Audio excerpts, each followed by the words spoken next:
আসসালামু আলাইকুম আহমাদুহু হামদান ও সাল্লি মুসাল্লিয়ান আম্মা বা'দ। আমার বক্তৃতার প্রয়োজন আছে বলে মনে করছি না। জামিয়ার ছাত্রদের থেকে শুরু করে আজকের আমাদের সম্মানিত অতিথিবৃন্দ তারা যথেষ্ট প্রয়োজনীয় কথা বলেছেন। আমি শুধু এই কথাটাই বলছি, এতক্ষণ ধরে আলোচনা আমরা শুনেছি, ব্যাপারটা ক্লিয়ার হয়েছে এটাই যে বিজেপি এসে পর্যন্ত চাইছে এই কুকুরের পাছায় পেট্রোল দিলে যেমন কুকুর আর দাঁড়াতে পারে না, সবসময় দৌড়ায়।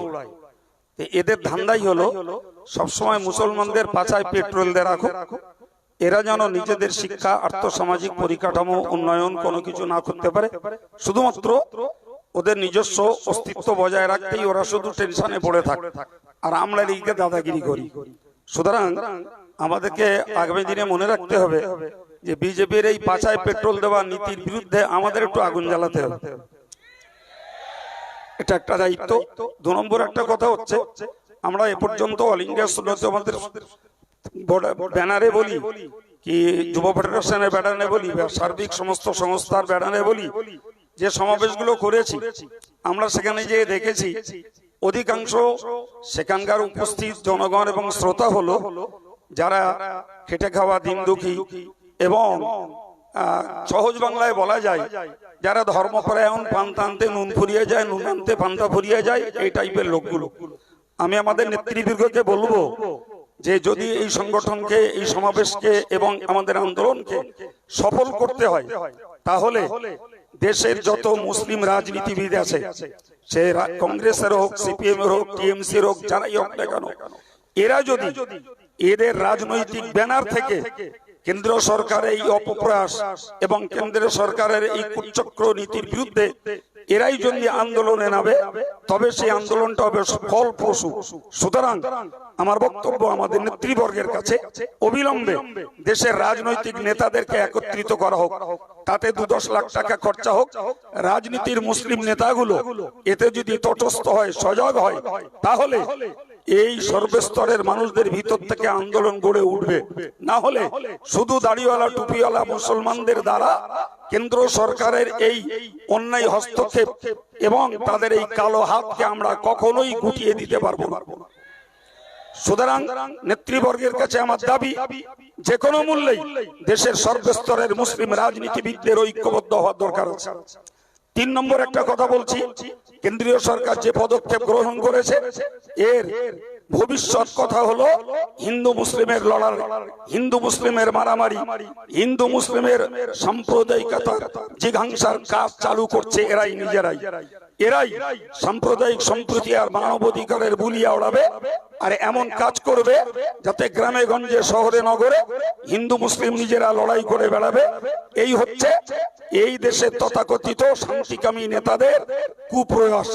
সুতরাং আমরা আজকে শুধু এইখান থেকে নয়, কলকাতার শহীদ মিনারের সমাবেশ থেকে সরকারকে জানিয়ে দিতে চাই, দেশের উন্নতি কি করে হবে, দেশের জিডিপি কি করে বাড়বে, দেশের মানুষ কি করে শান্তিতে থাকবে, সেই চেষ্টা চিন্তা করাই ছিল তাদের জন্য বুদ্ধিমানের পরিচয়।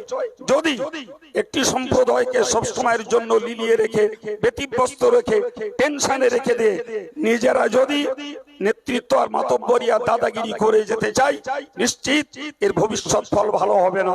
এটুকু বিজেপি সরকারকে মনে রাখা দরকার।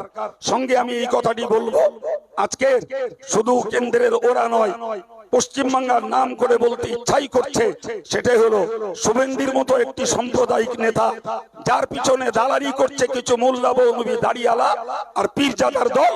এদেরকেও যদি নাক লজ্জা থাকে, তাহলে এই জাতীয় সাম্প্রদায়িক মনোভাবাপন্ন নেতাদের গোপন সহযোগিতা নেওয়া থেকে এই মুসলিম মোল্লা মৌলবি দাড়িয়ালা টুপিয়ালা আর যারা দাড়ি টুপি নেই তারপরেও তাদের কাপে চা খাচ্ছে, এই জাতীয় অপরিণামদর্শী নেতাগুলোকে এদেরকেও সাবধান হতে হবে, না হলে এ জাতির লড়াই জাতির দ্বারাতেই স্তব্ধ হবে।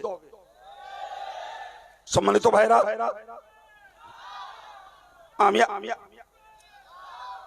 আর কথা বলছি না, সময় আমাদের মাগরিবের নামাজ ডাকছে।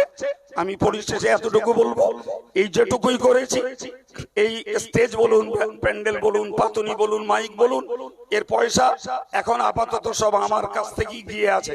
যদি মনে করেন হুজুরির পয়সা একলা যাক, কারোর কাছে এক পয়সা চাইবো না। যদি মনে করেন না হুজুর একলা কেন খরচ করবে, আমরাও তাতে শরীক হব। আমি কারোর কাছে এখানে দাঁড়িয়ে পয়সা নেবো না। মাগরিবের নামাজ পড়ে পারলে আমার বোঝাটা হালকা করতে কিছু সহযোগিতা করে যাবে। আল্লাহুম্মা আমিন। আলহামদুলিল্লাহি রাব্বিল আলামিন, ওয়াসসালাতু ওয়াসসালামু আলা সাইয়্যিদিল মুরসালিন। মেহেরবান আল্লাহ, আমরা গুনাহগার বান্দা, তোমার দ্বীন রক্ষার্থে, দ্বীনের সম্পত্তি রক্ষার্থে আমাদের এই প্রয়াসকে তুমি কবুল করো। আল্লাহ, আমাদের সার্বিক প্রচেষ্টার সঙ্গে চাই তোমার খাস রহমত। আল্লাহ, তুমি যদি রহমত করো, অপশক্তি আল্লাহ আব্রাহার মতো ধ্বংস হবে। তুমি যদি রহমত না করো, হে আল্লাহ, আমাদের সমস্ত প্রচেষ্টা বিপর্যস্ত হবে। তাই তোমার সাহায্য চেয়ে আমরা আগামী দিনের সমাবেশ সহ ভারতবর্ষের মুসলিমদের ইমানি অস্তিত্ব, ইসলামী শেয়ারকে রক্ষার জন্য তোমার গায়বী মদত কামনা করছি। অশুভ শক্তি, অশুভ প্রয়াসদের আল্লাহ তুমি তোমার গায়বী মদতে ধ্বংস করো। ইয়া কাহিরু যাল বাসশিস শাদীদ, আনতাল্লাযী লা ইউতাকু ইনতিকামুহু ইয়া কাহির। সাল্লাল্লাহু তাআলা আলা নবিয়্যিল কারীম ওয়া আলা আলিহি ওয়া আসহাবিহি আজমাইন।